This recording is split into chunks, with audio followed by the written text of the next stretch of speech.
Is there any public comment this evening? Public comment?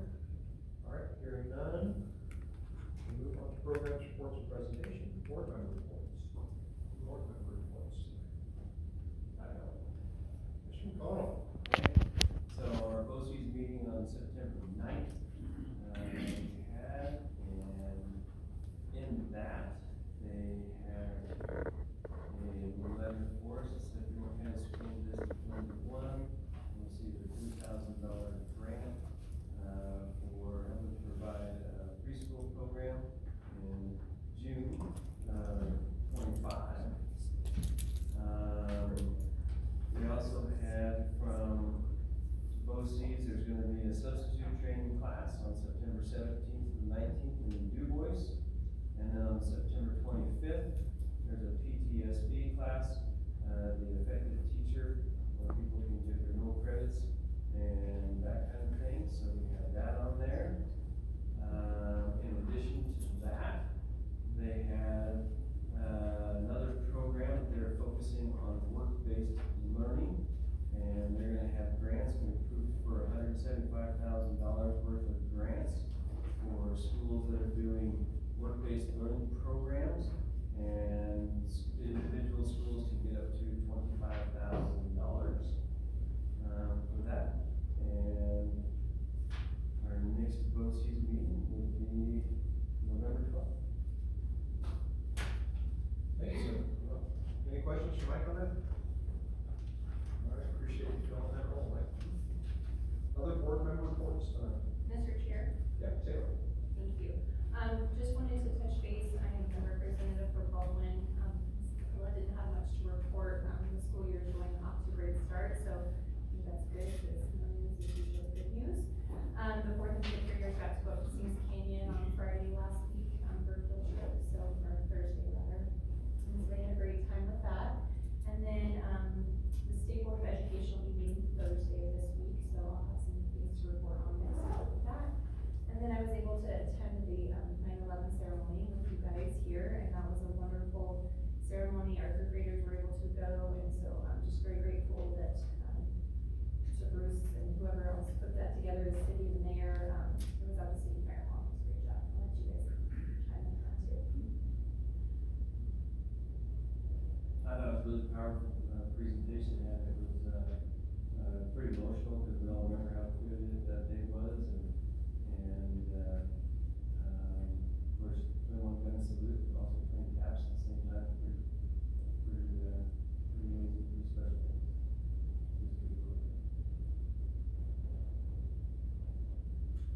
Mr. Chair, I had a chance to go to Gannett Peak Elementary this last week, and was once again invited to join in their EO, their Wednesday early out meeting. And Mrs. Boxland is doing a really interesting project right now. She's invited community members to come in and talk to the staff about an educator who influenced them, for better or for worse. She was very open about it in her questioning, but they had a couple of community members come in and talk to the staff and share some really powerful stories just about how important our teachers are to us, whether or not we realize it at the time. But I thought it was a really great project.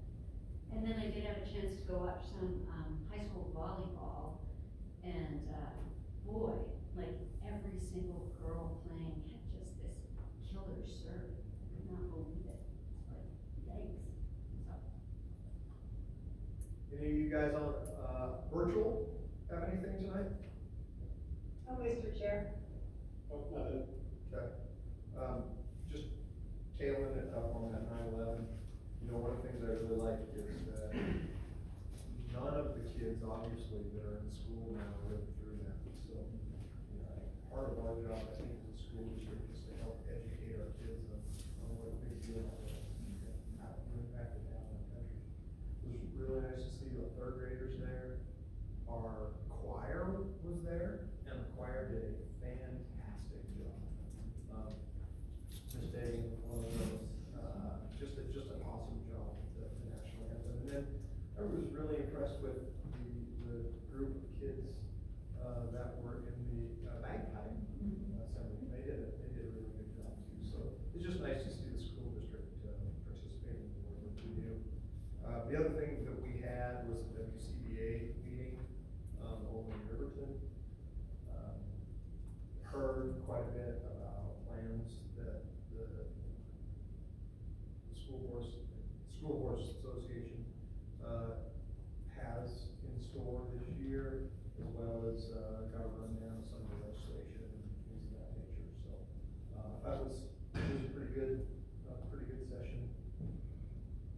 Nice to attend if we can. So it was good to keep us updated on things. Brian always gets up and likes to talk. All right. Anything else? Dagan, how about you? Yeah, Mr. Chair, we're coming up on homecoming next week. That's our student council big things to Ms. Hahn, who's here tonight. We're working, really hard to get everything squared away. It's coming along pretty good, I would say.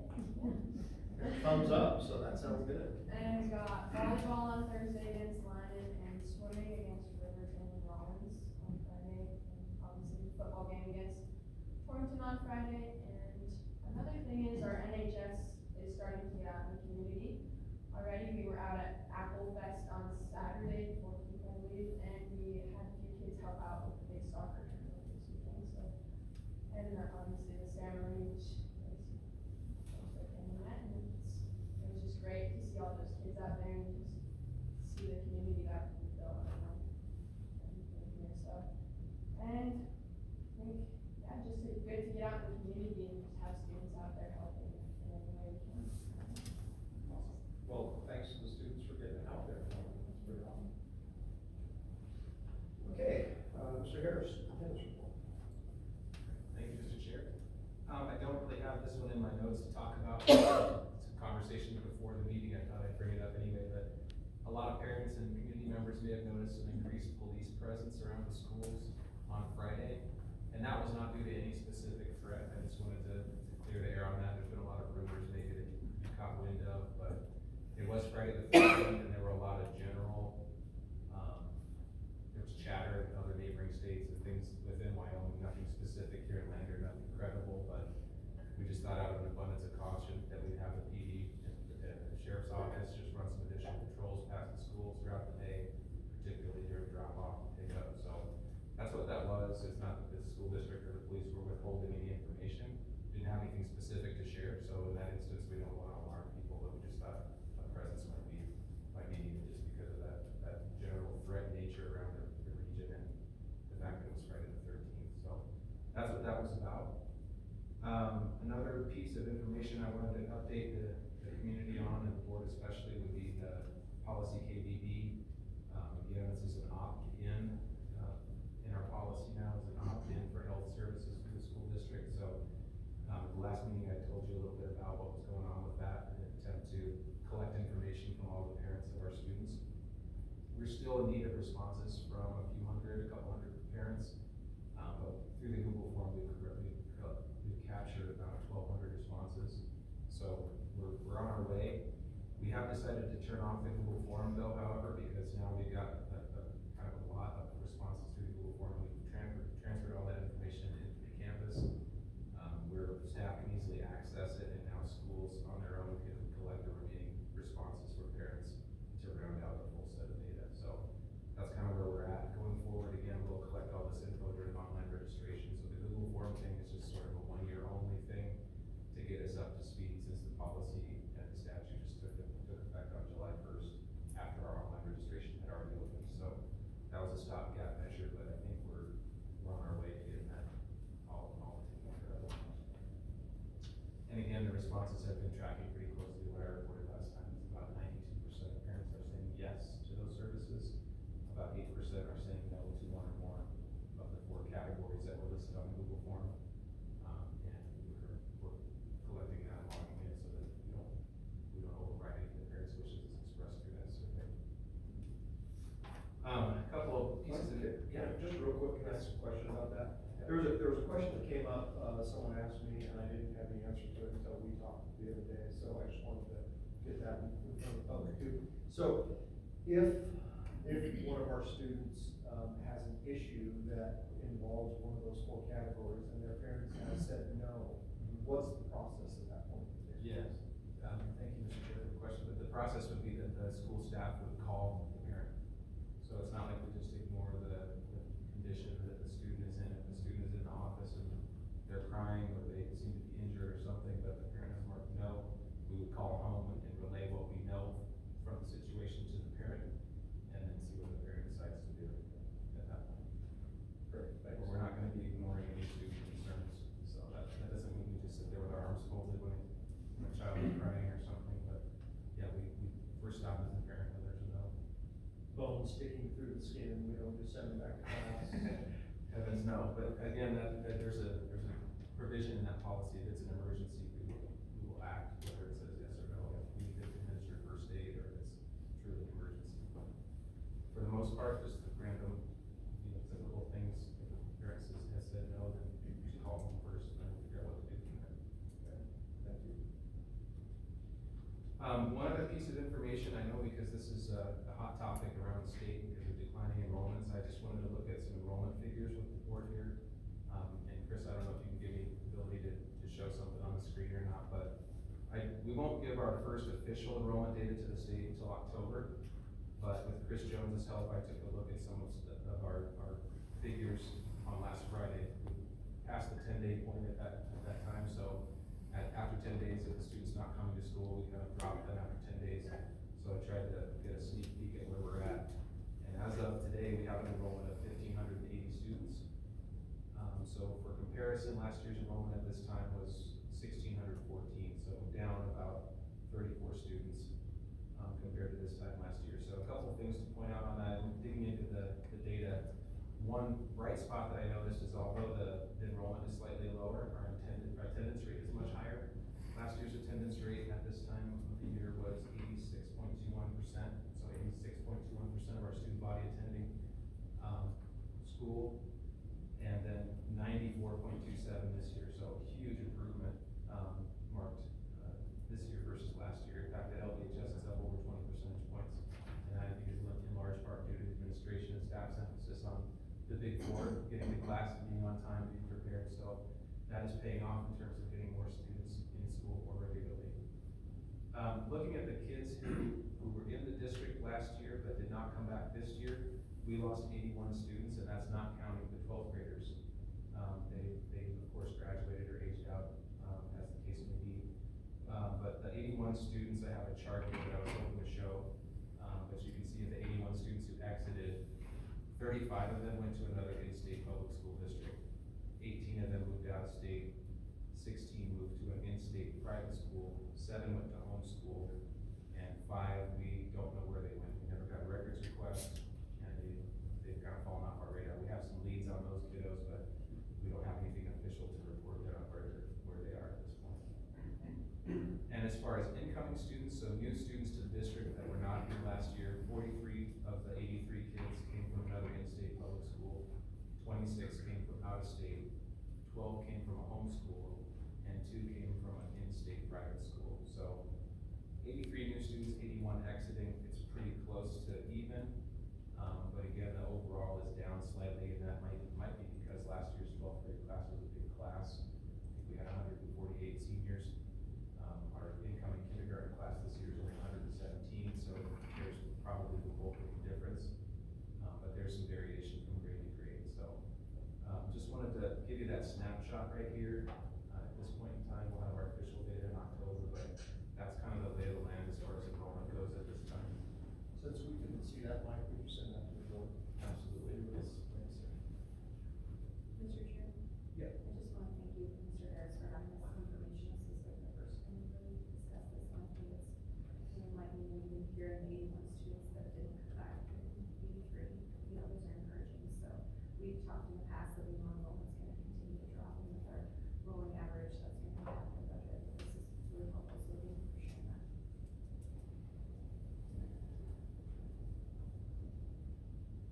That's all I have to report. That's it? Thank you. All right. Thank you, sir. So we have a presentation tonight on JICHA. Not sure who, we'll leave that up, but I think they're okay. Mr. Chair, yeah, we did wanna give you some information about JICHA, which is the drug testing for students involved in activities. We did our initial foray into that 100% testing of all the kids who are involved in fall sports and activities. Activities Director Cyril Stoppenberg is here, and I would invite him to come on up. I sent you some information, some preliminary information about the numbers of students tested and the results of those, but Mr. Stoppenberg can talk a little bit about how our numbers compared to previous years and things like that. Thank you, Mr. Chair, and board, I will present some, I guess, some factual piece of information from the drug testing so far. We've tested up to, I guess, the initial testing, we've tested 368 kids. And I guess I would consider that portion of a success in the sense that we got 369 kids out. One middle school kid was out of town for the initial testing date, and then he had COVID for the makeup date. So I think from that standpoint, it was a success. I was a little bit worried about the middle school group because we did the actual initial drug testing before they even started their sports seasons. The high school was easy, they'd already started. Of those 368 we've had, all have been positive in the sense that they were negative. In terms of participation, because some people were worried how does it affect participation, looking at the high school for obviously just looking at the fall sports, last year for the male side of things, we had 78 participants. This year we had 80. Last year we had, last year we had 78 male participants. This year we had 89. At the high school we gained 11. At the girls side of things, we had 67. This year we had 80 with a gain of 13. At the middle school, on the boys side of things, there were 80 last year. There were 78 this year. And on the girls side of things, there were 82 participants last year. We lost 21. This year there were 61. But looking at my enrollment figures before I came here, we also lost 26 girls, I believe, in the middle school. Along with 20 boys, I think. I mean, compared to what came in as far as enrollment, I think. We lost last year, going into I didn't say lost, LMS lost, and with 77 males transitioned to 9th grade. We had 57 males coming into the middle school. Last year, we transitioned 70 from LMS to the high school for girls. We gained 44. So I'm guessing those numbers are probably going down, but actually boys look pretty strong, but I'm guessing those numbers are going down regardless of whether or not you have drug testing. So those kind of are the numbers. We did start, our first was random. I guess that's athletics. We are moving towards activities now. That is a bit more challenging because of the moving rosters that they do have. I'm in drama, I'm not in drama. I'm going to FBLA, I'm not going to FBLA because they're not such rigid rosters. I mean, it's moving targets more of a challenge. We were starting those. We do have a large number of marching band done. We'll finish those up next week, all the other activities that know they're going on a trip. Like we'll have 12 FBLAers are going on this initial trip, so they'll be drug tested, but we'll pick up 20 more as they head to state, but lose probably 6. So we're just kind of doing those as we go. Luckily, some of the testing coordinators are local, so we can get them here pretty quickly. We did our first random drug testing yesterday at the high school. That seemed to go pretty smoothly. Our policy says we'll test 25% monthly. I talked to the drug testing company, said that's kind of a large group of kids to test in one day without really disrupting the flow of classes and the flow of the office, because that's where they're at. And we have a number of things going on in the office besides drug testing. So we came up with a plan. We'll do, I don't know if we want to tell the kids this, but they'll soon know if they watch board meetings. We split the 25% into 12.5. So we could separate them. So we did 12.5% yesterday. We'll do 12.5% in a couple weeks. To get the Or tomorrow. Or tomorrow. Or possibly, tomorrow morning. And then same thing with middle school, so that we're not creating such a stall or backlog in the front office. And then soon, we'll then also transition into our 10% of the off season because, believe it or not, state golf is urgent. So, it will be done come Monday, and then that will be, start making up the group that gets tested 10% during the off-season. So we have a lot of clerical, a lot of, I guess my desk has kind of turned into the drug testing desk, I feel like, with lists and piles and stuff, so. But I think up to this point, the administration of it has been very much a success. I don't know, questions on other parts of it? Questions for Sarah? Cheryl, I know this year it's gonna be, there's a huge learning curve for the administration, and you and the coaches and everyone else to get this worked through. But thinking ahead, maybe next year, do you think it's gonna be a massive administrative issue for you guys to go through this process, or? You know, I guess I was talking to somebody about it almost felt like I was back when we returned to COVID, to be honest with you. I mean, that was a mountain of work to be able to coordinate athletic events where you had to monitor the number of crowds, people were attending, and, I mean, it's just, I don't know that necessarily changes, because it's always gonna be, I think the workload's gonna be the same, it's just not gonna be so new. I mean, I know they only have to do it this way last year, so I think maybe some parts of it will be different, but I don't think the overall workload will change a whole lot next year. I mean, just because it doesn't, unless your numbers drop. Sure. Right, because then now 10% is significantly less kids, and you're not drug testing that many initially, but I don't really think it's gonna change. It just won't be so new, I guess. Okay. Anything else for Sarah? Thank you, Sarah. Oh, I would say, thank you for all your time, effort, and work, and I think it's, my opinion, I think it's outstanding that we haven't had any positives yet, and let's hope that we stay that way. So, appreciate you guys working on your efforts, for everything that's gotta be done, so, thank you. Appreciate it. Thanks, Rob. Thanks for coming. All right. So at this point, we have an executive session that we need to do. So I'd like to get a motion to suspend our regular meeting and move into executive session. Second. All right, these are matters related to employment of personnel. Is there any discussion? All those in favor? Aye. Any opposed? Motion carries. Yeah, Scott, Kathy, we'll give you a call once we get in there. Perfect. Okay. Kathy and Scott, do we have you there? Yes. Yep.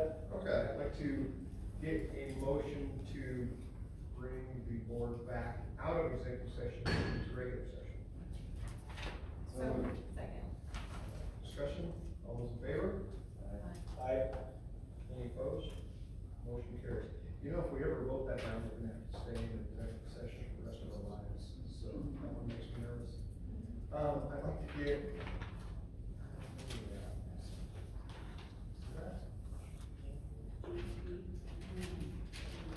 Oh, okay. I need to get a motion for the approval of personnel action. That's what we're gonna do. So moved. For a second, Second. discussion. Hearing none, all those in favor? Aye. Any opposed? Motion carries. I'd like to get a motion for the waiver of the late resignation penalty as discussed in executive session. So moved. Second. Any discussion? All those in favor? Aye. Any opposed? Motion carries. Need to get a motion for approval of the stipulated expulsion method. So moved. Is there a second? Second. Any discussion on this one? All those in favor? Aye. Any opposed? Motion carries. Need to get a motion for the use of depreciation reserve funds for snow removal tractor at LVHS. It is a plow, tractor and plow, to the tune of $44,800. So moved. Is there a second? Second. All right, discussion on this one? Spoke with Travis briefly on this. The bottom line was we needed a piece of equipment that wouldn't tear up our, fields, so, that term, so that's what this is about. Other discussion? All those in favor? Any opposed? Motion carries. All right, we've got two policies in second reading tonight. The first one is policy EEVA, multi-purpose vehicle use. Can I get a motion to get that on the board? So moved. Second. Mike, any changes on EEVA? Mr. Chair, no changes from first reading, but if you recall from last meeting, there was a question about whether or not volunteer coaches could also drive district vehicles. Mr. Sweeney inquired of our insurance company, unfortunately, they have to be paid employees or board members, to be valid under our insurance policy for driving, so that change was not incorporated. The rest of the policy is as is from first reading. Okay. Other discussion? Hearing none, all those in favor of EEVA? Any opposed? Motion carries. Policy IIVH, artificial intelligence considerations. Need to get a motion to get that on the board. So moved. Second. Second. All right. Discussion. Mike, any discussion on this one? Mr. Chair, again, no changes on this draft, same as what we saw in August. I know we've had a lot of discussions about AI. My wife's at a national PBS conference, and she wrote me today, told me to go check out this site. I went out there and registered. It took me about 30 seconds. It's a site that lets you create a song. I put in just some descriptions about a song I wanted. In less than 15 seconds, it was a 3-minute song with lyrics, with vocals. It was, and exactly the sort of musical range I wanted. It was incredible, so, we're gonna see a lot more of this over this year, not a lot less, so I appreciate you putting this together. Pretty crazy, pretty crazy. All right, any other discussion on this? All right, all those in favor? Aye. Any opposed?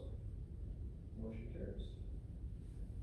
Okay, we need to get a motion to approve the lease agreement with the city of Lander regarding our parks. Can I get that, motion? So moved. Second. Second.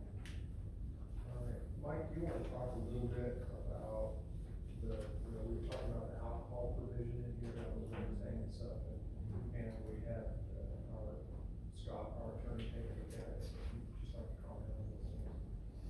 Sure, Mr. Chair, I think that the provision that was of concern or question in this agreement is point number 4 here. I've got it pulled up on the screen. The question was the use of alcohol on the district's property by the city of Lander as a lessee. So basically, the provision that we put in here to kind of assuage those concerns would be that we can cooperate. See, like at the bottom of point 4 here, we can post signs prohibiting alcohol use by the public during times and in those areas which may be used by the lesser for educational purposes. So, for example, North Park, if we have students going out from LMS to North Park for a PE or some sort of field activity, we could post a sign that says no use of alcohol in this park between the hours of 7 o'clock and 5 p.m. or something like that. And then that could be also enforced by our SRO in the city as well. So there are ways that we could make this work. And then other times if there's a picnic or a family reunion or something in the shelter, they can do that because that's at those hours as posted. So I think this satisfies both parties, and I hope that they'll be cooperative with your board. How do we as a district, set those times that we're going to, I know there's gonna be exceptions, but there's gotta be some standing, I assume, maybe there doesn't have to be, but I assume there has to be some standing times that will be no alcohol, particularly on park. Right, Mr. Chair, I think that it may vary from property to property, but particularly North Park is one of concern. School hours probably would make sense at most of the properties. There may be other times of the year, I don't know, but I don't have a particular game plan for each of the properties at this point about which hours and things like that. That may need to be after we get the agreement signed, and we can make the specifics. So this just gives us permission to set those times. We could have further discussion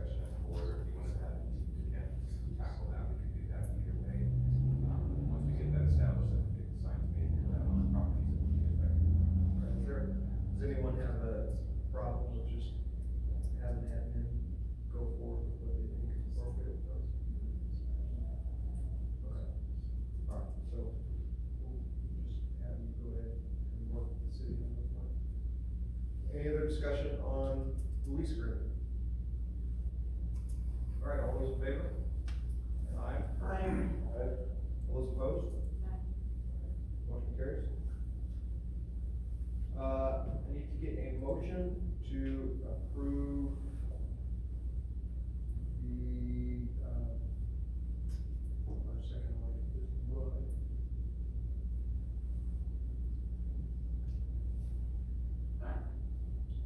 Sorry, give me just a second.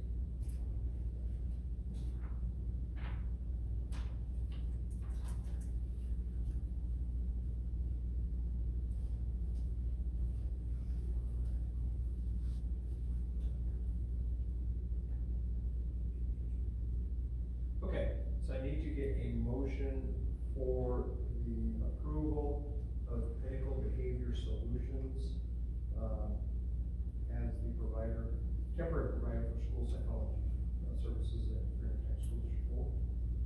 So, Second. Second.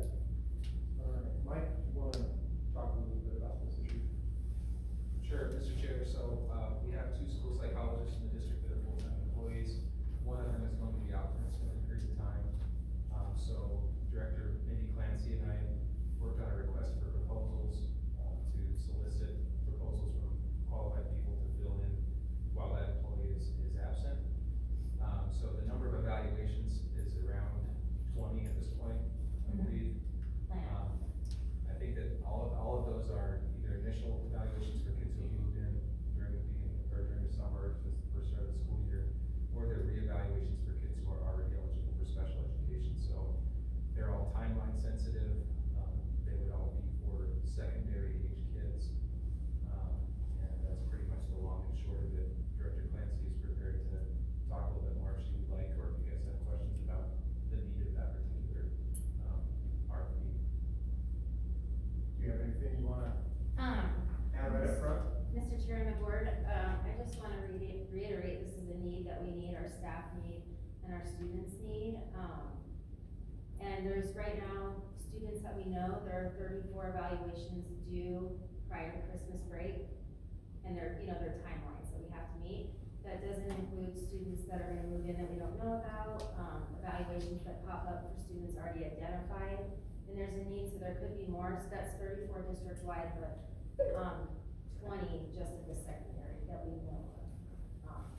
So, and I talked with our other school psychologist, and it wasn't doable, for her, to do them by herself, so hence the reason we have a request to get some help, through till Christmas break. Okay. Great, thanks. So let me ask this, so Yes. the duration of this would just be through Christmas break, is that correct? That's the plan. Okay. Yeah. Great. So, Mr. Chair, if I could, I also wanted to point out this state statute, because I did run this past our school district attorney and also the Wyoming School Board Association, Dr. Brian Farmer and Scott Kolpicki, about a potential conflict of interest. And you can see the statute that they referred me to here is Wyoming State Statute 16-6-118. And it talks about unlawful interest of office holders in public contracts or works. It basically says it is unlawful for an office holder to get a contractor to be employed unless they do what's in section B here, which would be to absent himself or herself during a consideration vote thereon, that means the approval of the contract. And then that person does not attempt to influence any of the contracting parties, and does not act directly or indirectly for the public entity in the inspection, operation, administration, and performance of any contract. So that, there's an exception there, for folks to, office holders to be able to do that in areas that they influence, but they've got to be able to recuse themselves and know when to step out, when to be told to step out if it would be, specific to an issue, if it would be a specific conflict. Great, so, given that, for those who aren't aware, Pinnacle Behavior Solution, is Taylor. So, in order to comply with that, Taylor, we need you to absent yourself from this, so, if you wouldn't mind stepping out while we discuss this, we would appreciate it.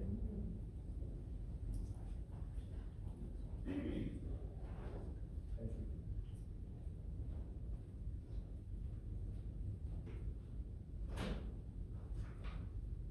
Okay, so, further discussion on the school psychology services contract.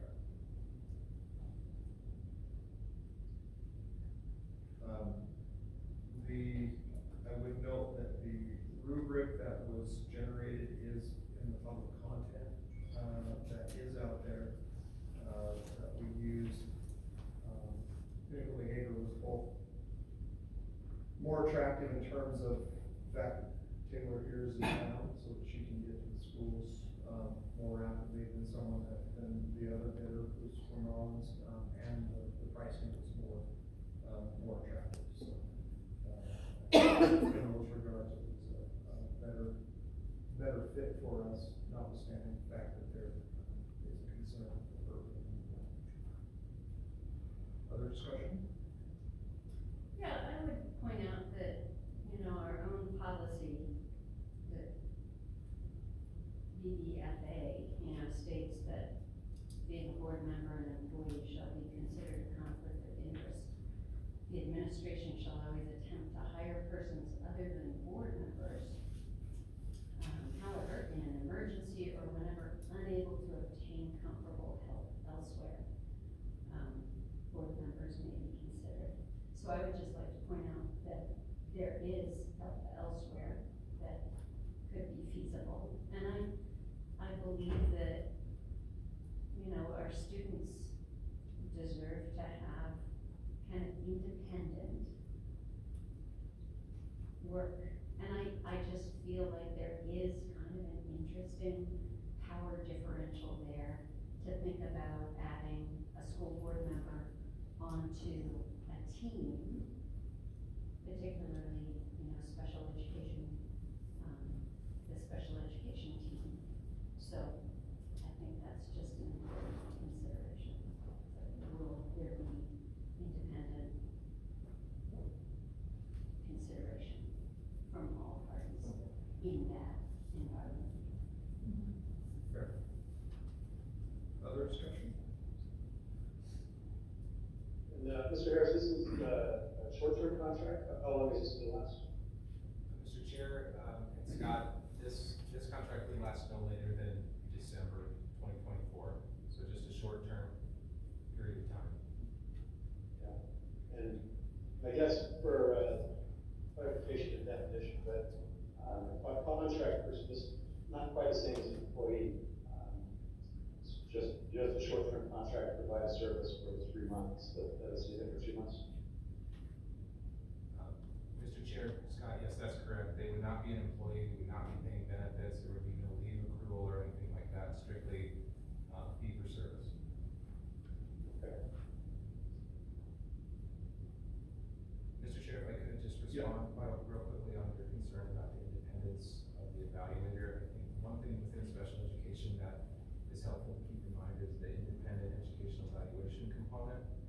If any parent feels like the evaluation is inappropriate, or was incorrect in its conclusions or in its methodology, a parent can request an independent or a team member. They can talk about an independent educational evaluation, or IEE for short. And that would be provided to the parent and the child in charge, and the district will find someone else to do the evaluation. The same thing can happen from time to time within our district for our district employees. If a parent feels like, well, I don't agree with the results of this evaluation, it was a district person that did it, there's an obvious bias. That does come up even without a contractor, with an in-house employee, that has sometimes come up, but with the IEE provision, I think that kind of protects us to make sure we're doing objective reviews for these students.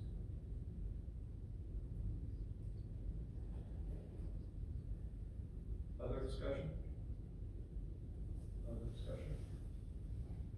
Hearing none, all those in favor of approving the Pinnacle Behavior Solutions contract for temporary school psychology services, say aye. Aye. Aye. All those opposed? Aye.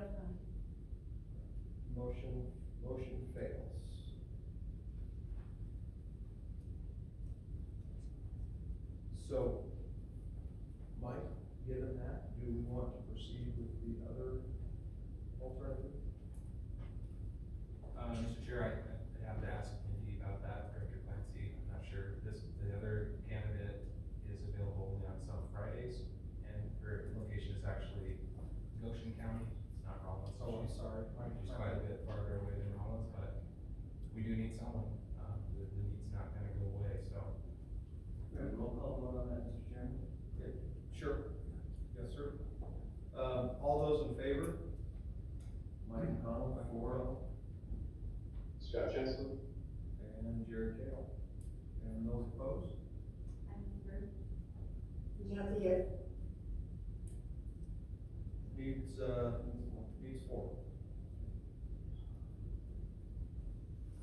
So, sorry, we kinda got cut off. Ms. Clancy, did you want us to proceed with this, or would you prefer to open it back up?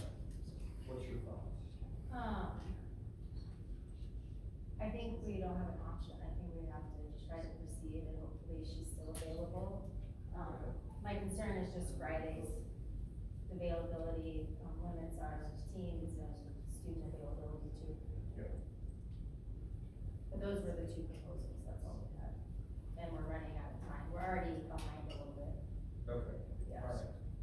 So, given that, I would like to entertain a motion to approve Terry Walford, and I don't know, let me, totally appropriate to find her, did she just go by her name, or was there a company name? Sorry. No, it looks like just, Yeah. Sure, yeah, just Terry Walford, to provide temporary school psychology services, FCSD number 1 through 7. So motion for that? So moved. Is there a second? Okay. Dice will act the second, so we, will be without psychology services.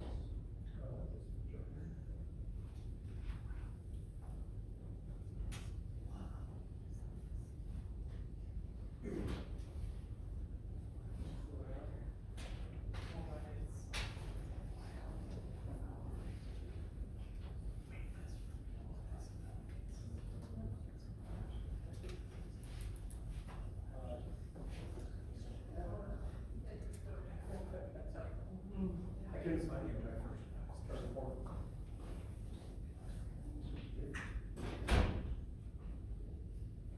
Okay, H, agreements with Fremont 14 and Fremont 21, Mike.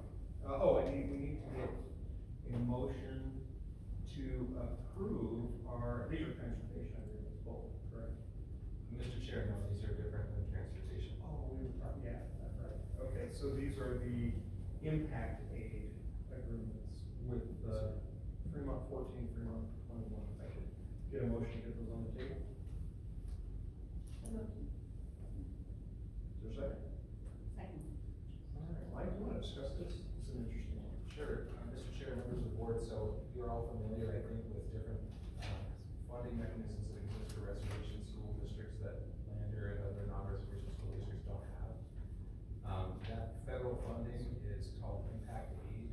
It is awarded on a federal level, to districts that serve a majority of tribal and rural youth, which in Lander, we don't qualify, we have like 20-something% student body of rural tribal members. But Fremont 14, and Fremont 21, Fort Washington do have that impact aid. But what's happening currently is students who live on a reservation who are enrolled tribal members, when they take a variance, when they have an approved variance to attend school in town here in Lander, their district of origin, either Fremont 14 or Fremont 21, does not receive that impact aid that they would otherwise receive if that student stayed in their home district. The student comes to Lander doesn't get the impact aid either, the funds just stay in Washington DC, where they otherwise would have been sent to Fremont County, to some school district. What we're trying to do here, I work closely with my counterparts in Lee and also for Washington, to come up with some agreements for our board's consideration, to get, an application process, of agreement between the 2 districts to share that impact aid money. Apparently, this is already in place between Fremont 21 and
Discussion on the impact data agreements. Mr. Chair. Yeah, yeah. Yeah, Mike, would it be just a split amount, on any kid?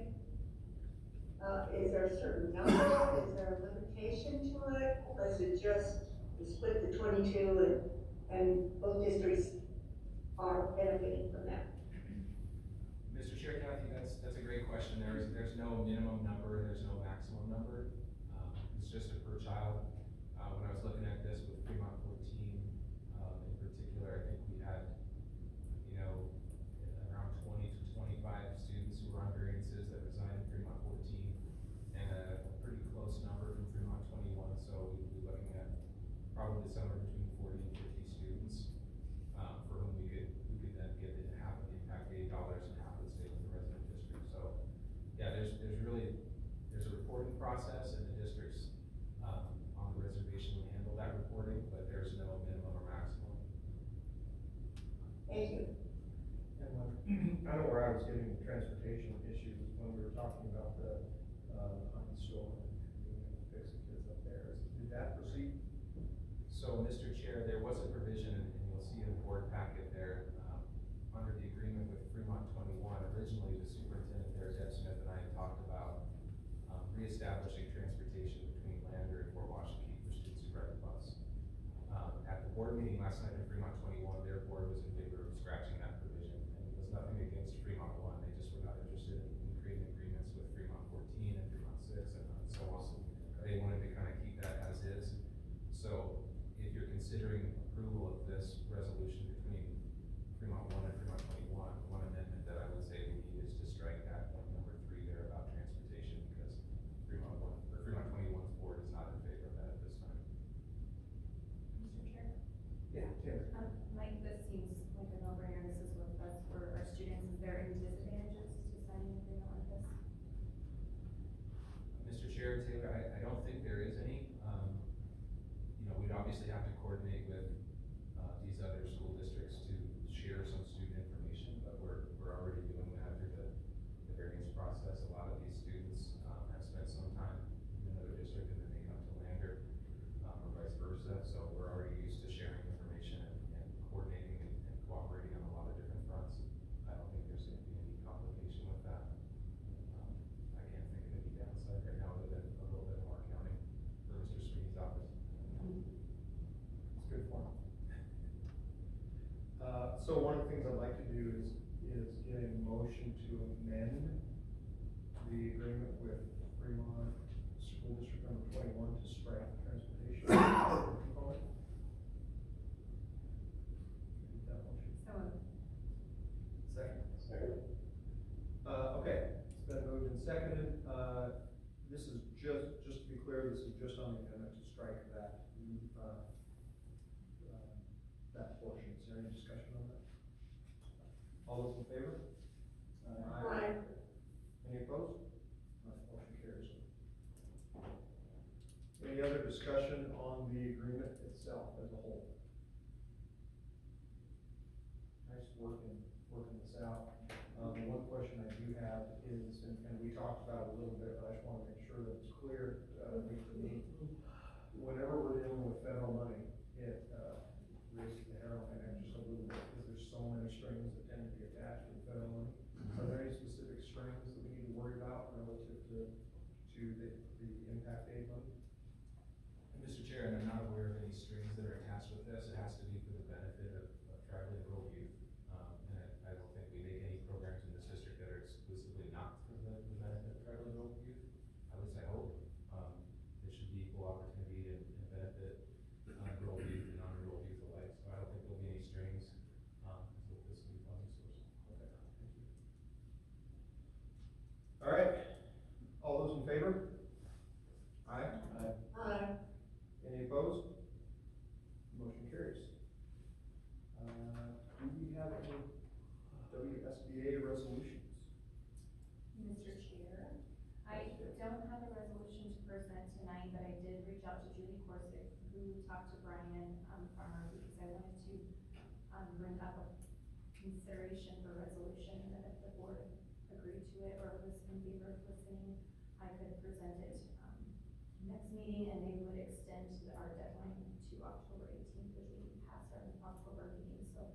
I just wanted to, WDE, the Department of Ed, is working on, an initiative for transparency for curriculum. And, Deidre Meyer is already doing a phenomenal job on that. She's got, our curriculum and information on her website, presented her parents and stakeholders alike. And her and I have talked about if she would be interested in, pairing up possibly with the Department of Ed, because they have, some participating districts that are doing like a rollout initiative. And since it's something we're already kind of doing, she seemed interested. She's gonna speak with Mike more about it. She's gone until the 23rd, so we'll get in touch about that. But I was thinking about, like, for the district to consider, a resolution regarding, the curriculum transparency, and how to bring on one that's something that we value, and we would like to propose that and bring that to WSBA. If that's something that the board would find interested in, then I could draft up something and present that next meeting. Any discussion on that? I think, I'd like to see the draft resolution. I'll support that. I think we're doing a great job, and Deidre's doing a great job with this. I'd love to see that. Mr. Chair, if I could just interject one logistical piece on this. Our next board meeting is not till October 15th, and I think the resolutions are due prior to that date. And I spoke with Julie today, so they're gonna grant us an extension to the 18th if we decided tonight that we wanted to go forward with this. And we can vote on it. Great, so we'll have that on the agenda for next meeting. Other resolutions? No, I don't have a resolution, but I have a question when we're done with this discussion. Okay, go ahead. Mr. Chair, I would like to apologize, but would we be able to backtrack to section G in this meeting? Sure. Or at the end of this?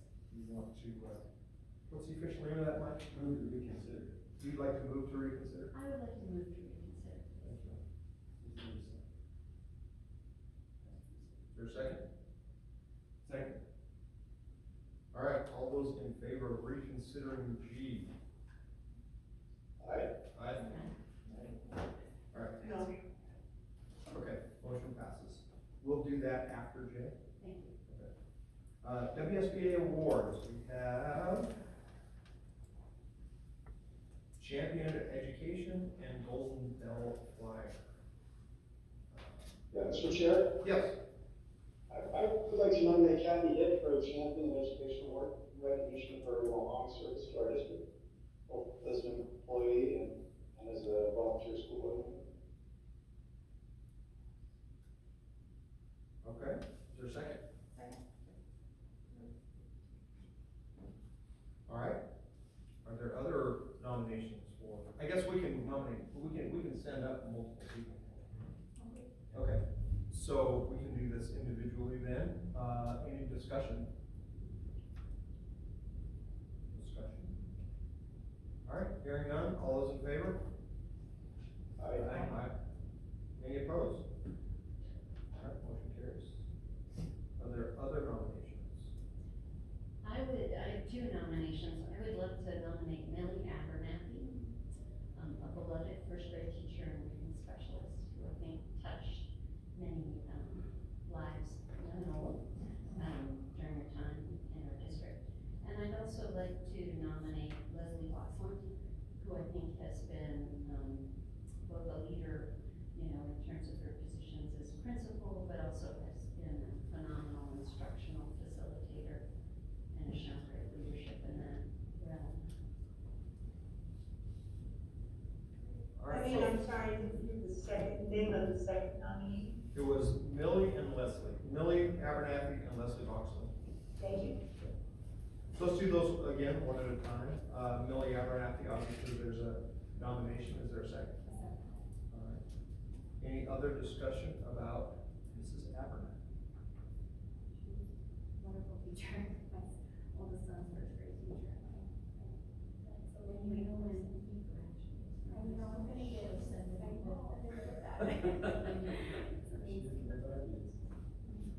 All right, all those in favor? Aye. Any opposed? Motion carries.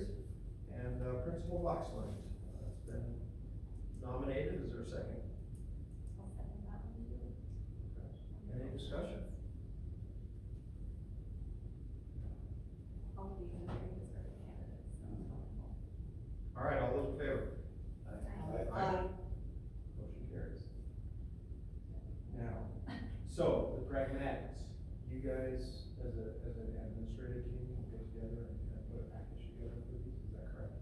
Mr. Chair, that's correct, yeah, I'll reach out to each of these nominees and get together the applications that are necessary, get them to you, I guess we have for you probably. Great. Sounds good, thank you. Okay, so, all right, so let's go back to the school psychology services contract. Would you like to, excuse yourself once again, Taylor? Thank you very much. Don't go home. Okay. Thank you, Mr. Chair. So I'll explain a little bit. In my search for objectivity and to have good, clear communication between all members of the team and independent thought and decision-making, that said, my intent was not to deprive the district of an active school psychologist at this time, where it's obviously a very critical need. So to have 34 evaluations waiting and to delay and to not have anybody on tap, I think puts our district in quite a bind. And so I would be moving to change my vote at this time, because I don't think that'll be any help at all if we do not have someone who can get our students ready for the year ahead. So do you want to move one of these two? Yes, I would ask in advance that, both Ms. Clancy and Mr. Harris, be very clear with people that the IEE provision is an option for either a pre-evaluation or a post-evaluation. If there are parents or guardians who may be concerned about this possible conflict of interest, and just that we be upfront with that, but that would be my only request. So is the motion to approve Pinnacle then? Is that what you're? My motion would be to approve Pinnacle at this time for the short-term contract. Is there a second? Second. All right. Further discussion? All right, all those in favor, say aye. Aye. Opposed? Aye. All right, motion carries. Thank you, Emily. Thank you, Jerry. We'll see if you're able to get the.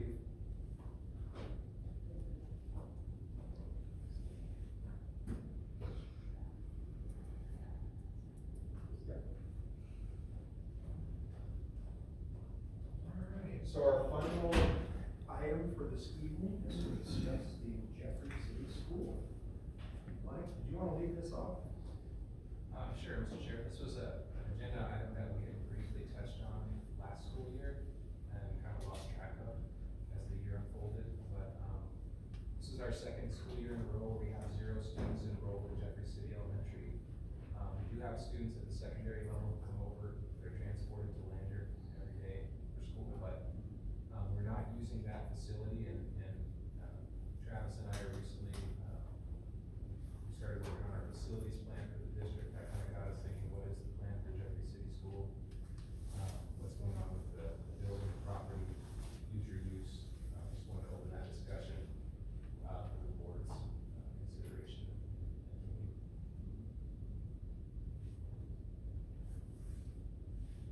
Do we have, any projections from the folks out there about whether we're gonna have kids enrolled soon? Mr. Chair, we don't have any projections, so to speak, but the first step in the process would be to, when we talked about this last spring, the whole thing out there. Because the first step in the process to do anything different is to have some public meeting, get some public input, from the citizens out there. That would be my recommendation, is the first step. So we need to hold the board meeting? You don't necessarily need the whole board meeting, but like I've done it before out there, just we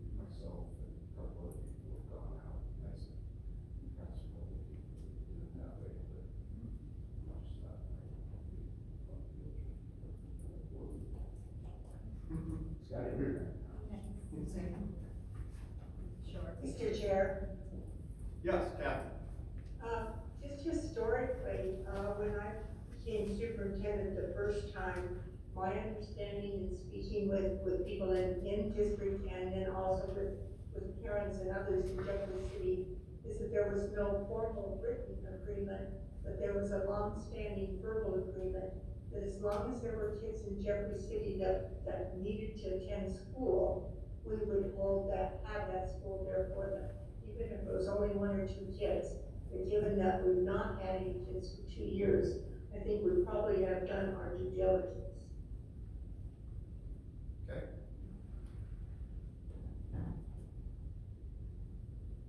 Mr. Chairman, Kathy, wasn't that part of the original agreement, that there was X number of years that that place was vacant, that were kind of ended?